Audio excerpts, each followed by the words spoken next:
manipulated, and then by the time they go to the universities or higher institutions, what do we have? They cannot cope. So there's just a need that we allow our children pass through the necessary skills, learnings, and development. That's the only way out. A child can spend some extra few years.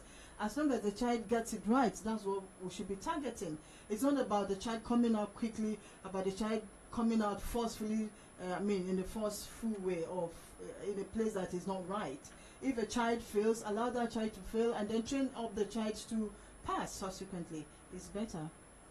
Olive? The issue of exam malpractice is an age-long one, and then it's even more worrisome given the fact that education is the bedrock of national development.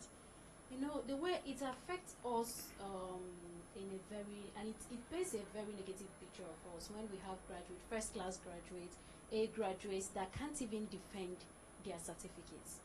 You find out that even when you're applying for schools outside the country, they see it as, oh, if you are coming from so and so country and you are a 2-1 graduate, they can't rate you as same with someone who graduated with a 2-1 in their own country. And I think there is really need for us to rebuild our education system. Of course, there is confidence in our education system, but with these issues of exam malpractice here and there, especially coming from the West African boss himself, West African Examination Council boss himself, is really, really worrisome. I think there is also a need for, more, at least, if it's external examiners for schools, since it's schools now that are actually perpetrating this particular one now, there is need to actually bring in more external examiners to oversee, examination in schools to avoid issues like this. And of course, for parents, I think, like she rightly pointed out, we put so much pressure in our children. You mustn't really be a first-class graduate to be a first-class brain. There's a difference between your grade and what you truly know.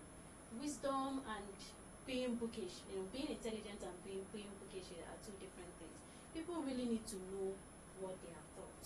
Know it, and then not just about passing exams. You learn to know, not just to pass exams. And then for schools, I also think there is this trend of we Miracle Center and then we are the best. So most schools actually key into all these things because they feel they get more patronage from people when they are known as being the best when it comes to result, not even when it comes to churning out people who actually come out good in the society. So I really do think there is really need. But let's identify who the real cause is. Where is it coming from? The parents, the children, students, community, the government, or WAEC itself? I think it's a combination of everybody together. But to start with, why should the schools agree and allow themselves to be used, no matter what the pressure or where the pressure is coming from?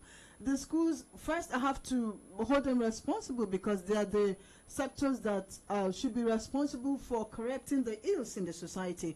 So even when there's pressure from parents, pressure from the communities, they should be able to stand and say, no, we cannot do this.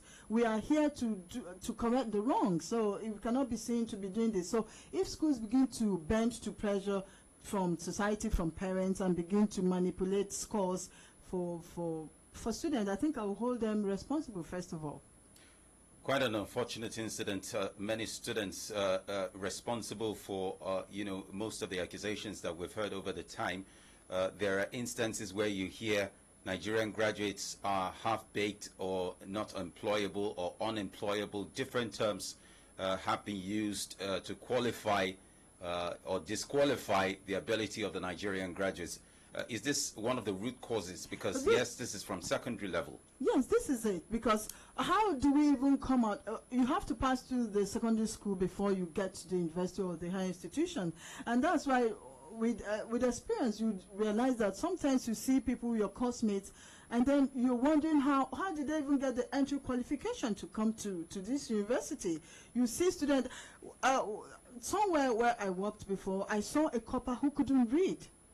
And I was surprised she could not read. She was in the newsroom, but she couldn't read. And back in school, you see that some people are there, and then you're wondering, how did they get the entry qualification? First, they're just giving marks, or somebody writes for them, and then they pass, and then they write the jam for them, and they pass, and they are now qualified to come to the university. And then by the time they come, they cannot do anything. So what do you expect people like that? So it's better you allow the child to fail, and then you train the child and tutor the child properly, and then the child gets it naturally. But are the teachers themselves qualified? That's exactly where I want to come in. Look at the issue of, Kaduna State teachers that could not even pass primary 4 exams. Corruption actually is a cankerworm that has really eaten deep into the fabric of every sector of our society. Why will you even employ teachers? How did they even get employed if they cannot, if you're a primary school teacher? Of course, I know there are a lot of graduates who may not be able to handle some primary 4 because you've outgrown that. You feel you don't really need it again because of our education system, which makes you, want to read to pass and not to know. So how do we even get to employ people that can't even pass primary 4 exams in the first place, if not for corruption? Well, how do we get to employ people who cannot even prepare lesson notes? Obviously, it takes us to the question of how qualified the teachers are. There are teachers who probably never went through education as a course. They just had their degrees and they started teaching. You don't expect anything from them. Yeah, a lot of times now you see people teaching not because they want to teach, not because they have gone through the training to teach. We have the NCE, and I thought there was a policy that says if you have to be a teacher, you must pass through the NCE institutions. So I think we're not applying that. I think teachers are now being, if you're looking for a job and you can't get a job and you have someone who's connected somewhere, I mean, you could just be taken to teach. So that's the problem. So they didn't even go through the training of teaching. That is one thing. A lot of graduates now resort to, teaching as a last option. I've been trying to get a job. Since I'm not able to get a job, okay, I have this teaching opportunity. Let me just be managing it until it's not even as if they have passion or they even intend to grow. They are just using it as a part-time, something. And then it's even made worse by the, upspringing of private schools here and there, which I also think the government should actually, look in that direction to please regulate, the springing up of these private schools, and like some people call it, mushroom private schools. Obviously, the WAEC itself cannot handle certain things except the schools support them. When I was serving in Abia State, in Umahia precisely, I remember I was teaching in 3 different extramural institutions, and I was being paid 150 naira per 2 hours. Each time I spent 2 hours teaching. One thing that I realized was that parents were clearly getting involved in the educational process, especially when it had to do with paying for somebody to write examinations for their kids, and the schools were actually supporting them. I remember getting a serious warning from one of the institutions telling me that if I stopped any of their students from taking their books into the halls, I was going to be in trouble. So it is an institutional problem, obviously. You can see the way schools are working hard to ensure that their names are put up high so that the principal is said to be the best principal, or the students of his institution are said to be the best students, and all of that. But what is the responsibility of WAEC in this? If they are able to identify this, can they curb it? They should. I'm sure we have professionals and well-trained persons in areas of examinations. Is it about professionalism? No, I'm trying to, like, in terms of areas of examination, I'm sure they're all well trained. So they should be able to research and come up with how they can curb this. I think that, like the WAEC boss was saying, I think they now have something like, what is it called? Yes, that they're putting in place to ensure that this is not done. So I think it's the right step. They should ensure that they do this and ensure that it is curbed. They're working on modalities. But right how now, do you from curb something like that when you're not there with the principals, you're not there with the directors of studies in those schools? I mentioned earlier that there is need for external examiners, because if I am from the if I am from another state or from another institution, and I am here to invigilate, I'm not sure I will, especially when I stand to gain nothing. There have always been external examiners. That has been, I don't know, am I the only person that attended the school that had one? Some things, but I mean, if they take it seriously, it's not going to be that easy sometimes for them to they bribe these external examiners. They do things to make them comply. I remember when I was writing mine, we have policemen everywhere, but I think that is different today. That is quite different today. But why it's even more worrisome is because the assessment is about 30% of the whole examination, and it is the school that conducts that assessment. You know, so it's not even the overall the main exam. The main exam, well, okay, the teachers don't mark themselves, but this one now the teachers give those assessments and then they give the marks. So how do we know that these marks are not really what except it is? Of course, except of course, those marks, the final examinations and the assessments are put together by the external examiners.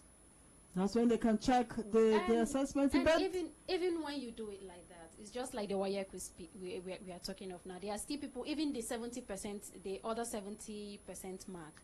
You find out that a lot of people set up miracle centers. You know, now the WAEC on its own, since it's not really the school that mark any exam that is taken in a particular school, but that is if the person marking it also is not compromised. Okay, but because the school might not even know the person marking it, there might not be issue.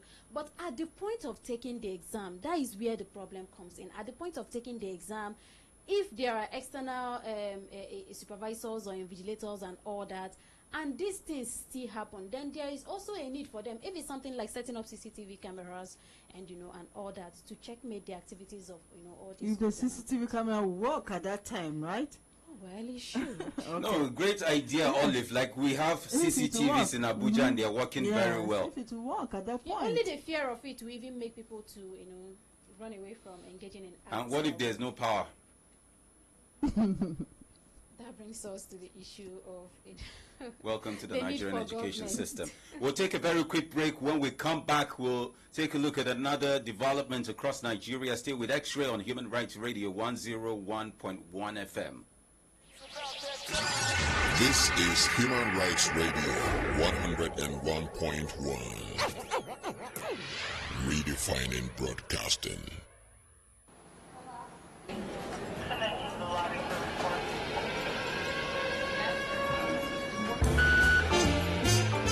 Security is the degree of resistance or protection from harm. It applies to any vulnerable or valuable assets, such as a person, dwelling, community, item, nation, or organization. There are, however, various types of securities, such as preventive, detective, as well as responsive security. Hello and welcome to Security and Safety Anyanya, a program designed to tackle security and safety issues in our environment. This now program, we could give you an opportunity to call and take yarn with our mind on the kind security and safety challenges we will not face and how we not take handle them for our area, even right from our domot. In the course of the program, we go to bring come studio people we don't sabi security and safety matter well. As we know say, no be only police and soldier be security people where we get. We get people like the Nigerian Security and Civil Defense Corps, when they call NSCDC. We get vigilante groups where people know as Yambanga, scouts and other people then for this area where they try their best to protect us and our property. Catch Security and Safety Anyanya with Ordinary President on Human Rights Radio 101.1. Security and Safety Anyanya for a security conscious Nigeria. Human Rights Radio.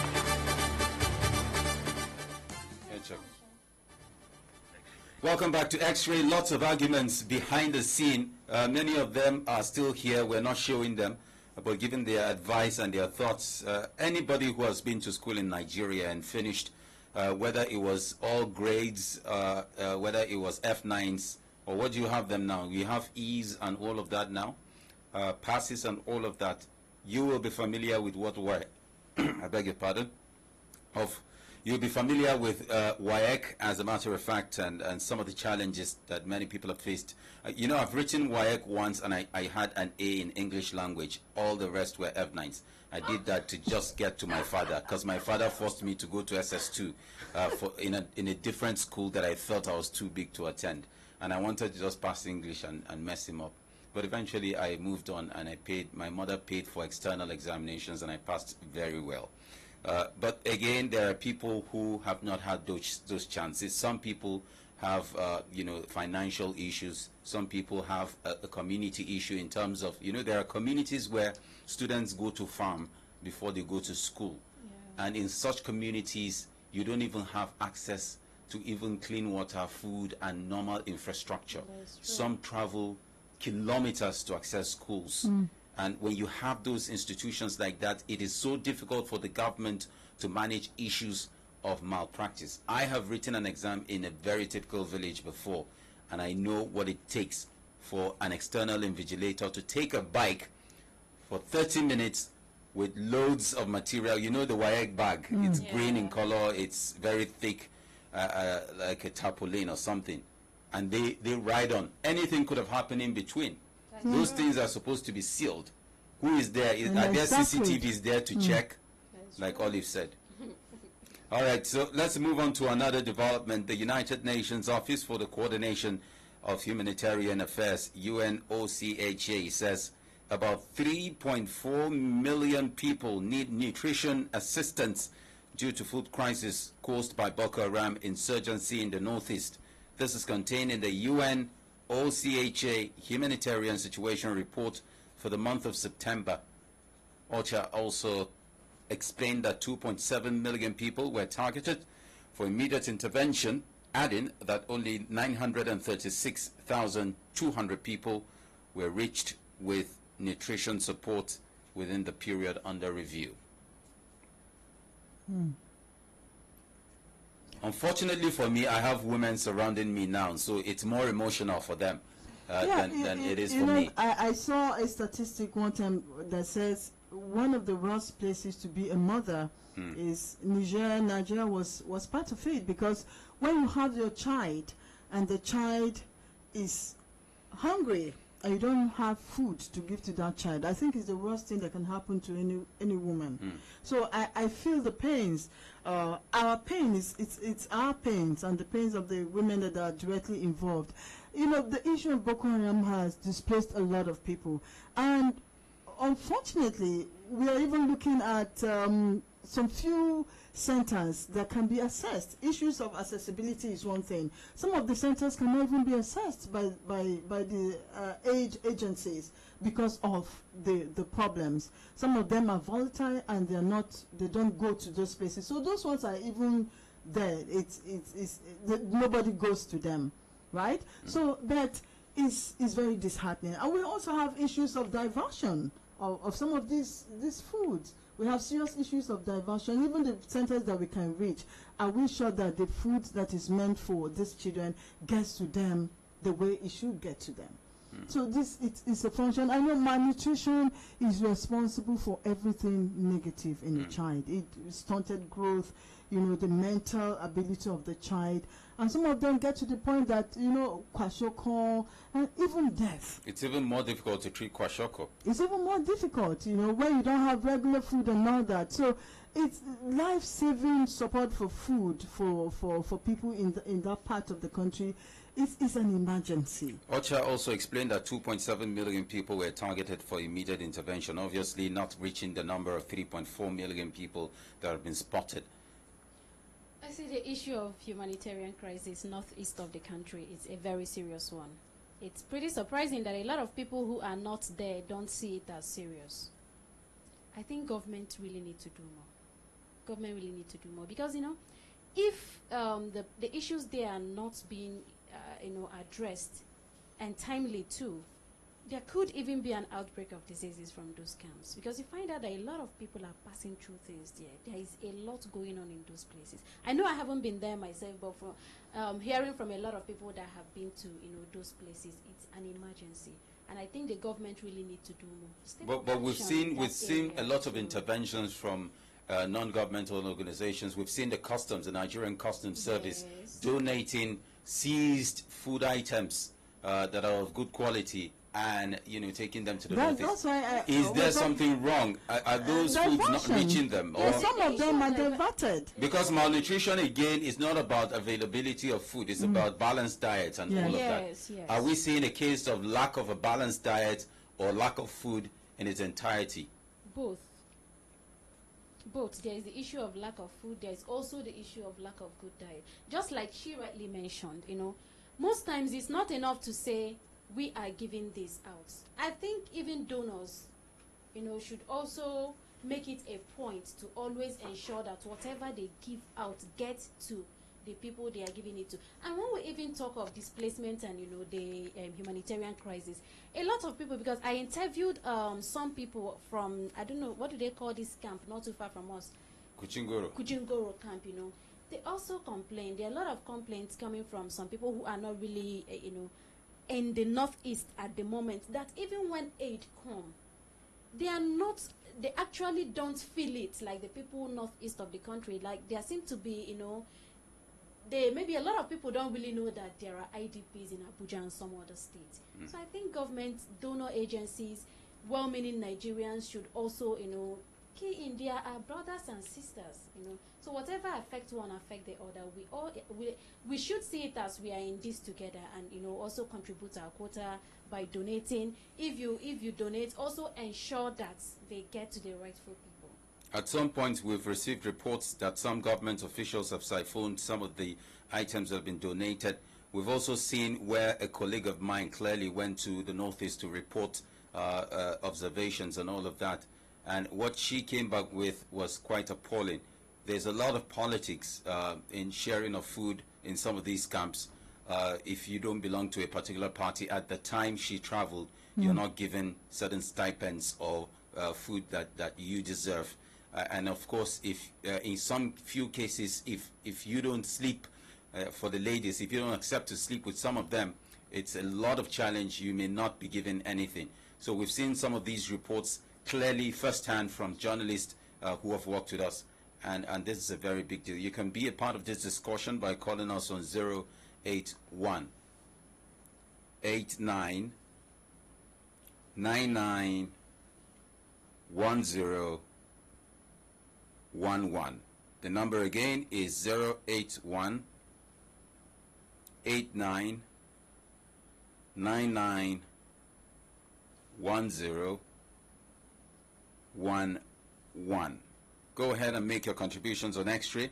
We started off by taking a look at the issue of the schools being accused of manufacturing assessment scores for students, says the West African Examination Council, and then we moved on to Americans. Good morning. Please put off your radio set, will you? Good morning. Welcome to X-Ray. My name is Daniel. Please make your contribution. There goes the network again. Don't give up. Keep trying. Sometimes it happens quite early in the mornings. Hello. Hello, good morning, sir. Welcome to X-Ray. Thank you. Good morning, sir. My name is Mohammed Ismail. All right. You're welcome to the program. Yes, I'm calling from Mabushi here. All right. Go ahead. I'm Mohammed Ismail. I'm calling from Gozala Kandaman. I'm Mandara in tribe. Okay. I've come back from Cameroon day before yesterday. Okay. From Giber, Marwa, and Mura, and Kirawa. Okay. When I reached that Kirawa, please, I'm begging the government. Our people there, IDP people there. We are suffering. God, we are suffering. What are some of the things you observed? I've got many things. Challenges from the Cameroon government, challenges from the Boko Haram team. Let me tell you something. Still Boko Haram, they are in Kirawa, Goza, Ashbashia. They are moving. They are movement. They are just moving freely. I don't know why. Government, we are pleased to the government, please, to clear the Boko Haram there. To clear them. What are they waiting? It's Nigeria, yes, it's a border for Nigeria and Cameroon there. You know Kirawa. Well, I don't know it personally. Okay, Kirawa and Ashbishia, within this area, still Boko Haram are there with their guns. I saw it by myself. Huh? And then we Kirawa people, I'm begging this, that our Senator Alindumi. I don't know why he is in the Senate. He cannot raise up on this kind of issue. He has to raise it up and talk to the government. Please, should clear these people. We need to go back to our place. We need to go back to our houses. Even a single road, all these Boko Haram are occupied the place. No road, nothing. We are still in Cameroon suffering. Our people still in Cameroon suffering. If you are going to the Cameroon, they are telling us, I follow through Moody, from Moody to Gider, through that Mandara Mountain. Almost 3 hours I'm moving on Mandara Mountain before they get to Gider. And then the immigration there, I need this let's say. This let's say are selling it 2,500 naira. We buy the let's say. I buy the let's say. I go to the desk.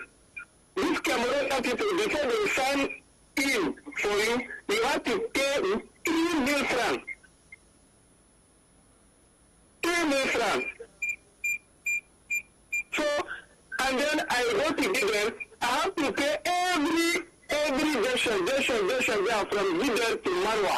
I'm paying 2,000 francs. That is equivalent to 1,200 naira.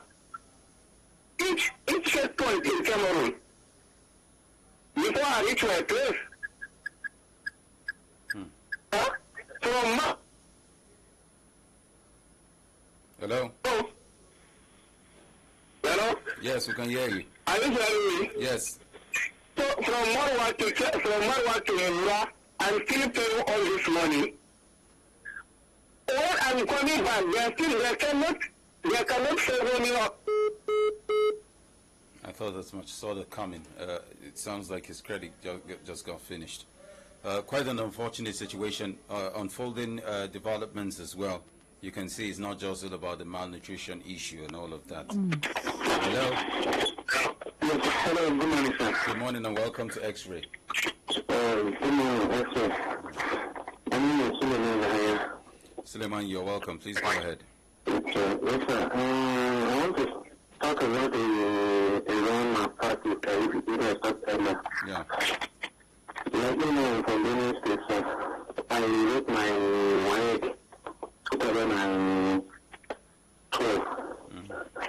So for school, there's something we call helping fee. That is what we call it. And you want to write the exam, the person that is going to write the exam for you, you need to pay the person that money. And if everybody pay like 43,000, that is what we used to do. So this is a very important in every school. Let government, really all these police, civil defense, all these military, I think most of them they are corrupt, if I may say that.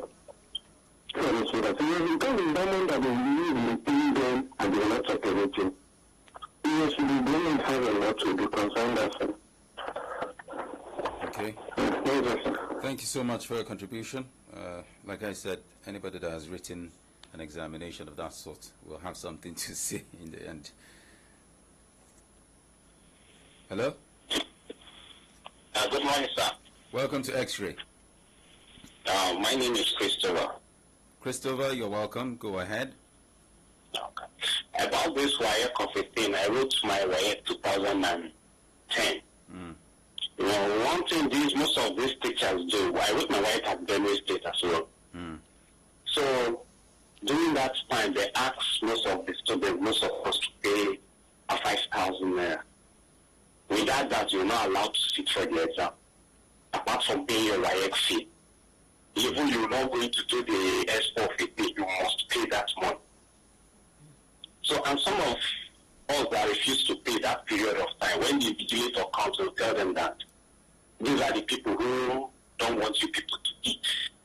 So they'll pack us and lock us at a different place. But so basically, I wrote my exam and I came out with flying colors.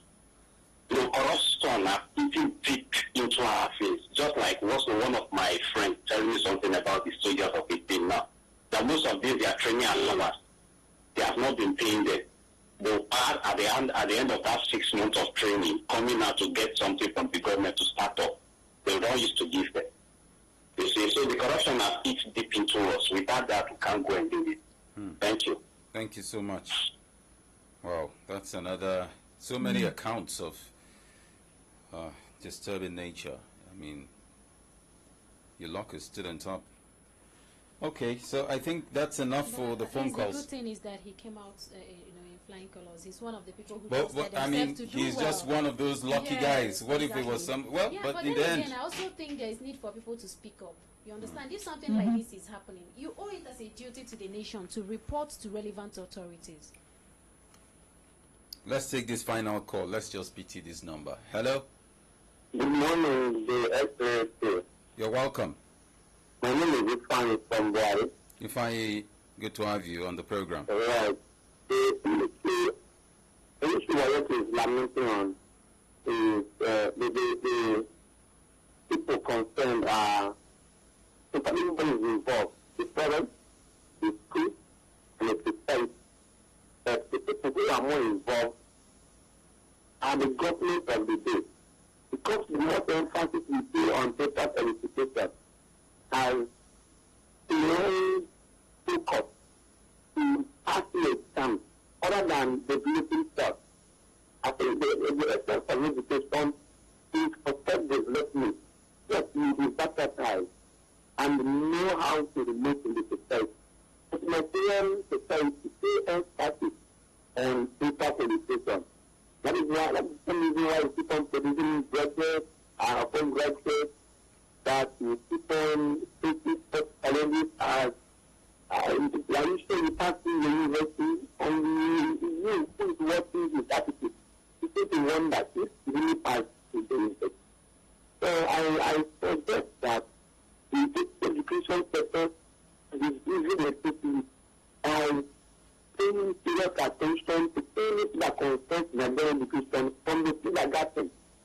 And then this miracle center is being created to set for professionalizers, and it is emanated from private education system. And that is why we see that people will give their service with public schools and look for everything where they write their exam. And then every our school has been approved for WIAT, and it is in fact we don't write to write once it is in our school. What is that anyone? And the WIAT is aware of it. To let them go back to the drawing board and see what they can do. If you can tell them emergency on education, let them do it. The same thing that's happening in a sector is something we are facing here in the education sector. Thank you, and you have a lovely day. Thank you so much, Ifeanyi, for your contribution. A regular caller there. Final comments from our panelists. Let's start with OKK. I think WEC should go beyond developing a software to check and curb inflection of marks. They should go beyond that. What is really happening, and from the experiences we're getting, how can there be, like I was saying earlier, I think these are professionals and skilled men and women who are trained on examination matters in WAEC. They should sit and thinking what's research and see how they can reduce this. They may not be able to end it completely, but there's a need to reduce these incidences of malpractices. Okay. Yeah. Olive? Yeah. Nigeria can be greater again, but building that great Nigeria will start with building a great you. Wherever you find yourself, in any sector you find yourself, be a good ambassador of the country. Contribute your quota in building a great Nigeria. You know, I wrote NECO. I know we're not talking about NECO now. I wrote NECO once, and they seized my entire results. They said I cheated, and because you passed very well. And I didn't cheat 1 second. I didn't. So I'm still waiting. They must give me back my results. Yeah, I think they should. They should. They will give me. It will give me my results. It's my right. Anyway, do have a lovely time. X-ray continues tomorrow, Tuesday, 24th of October, and it will be very exciting. Have a lovely day ahead. Zoreng M. Majalisu, the NCIASA, kicks off at 11 o'clock this morning. We also have Media Lab much later, and then, of course, many other programs. Remember, Projima Forum has kicked off on this station, and a lot of fun will come your way. Have a lovely day ahead. My name is Peter. Bye-bye.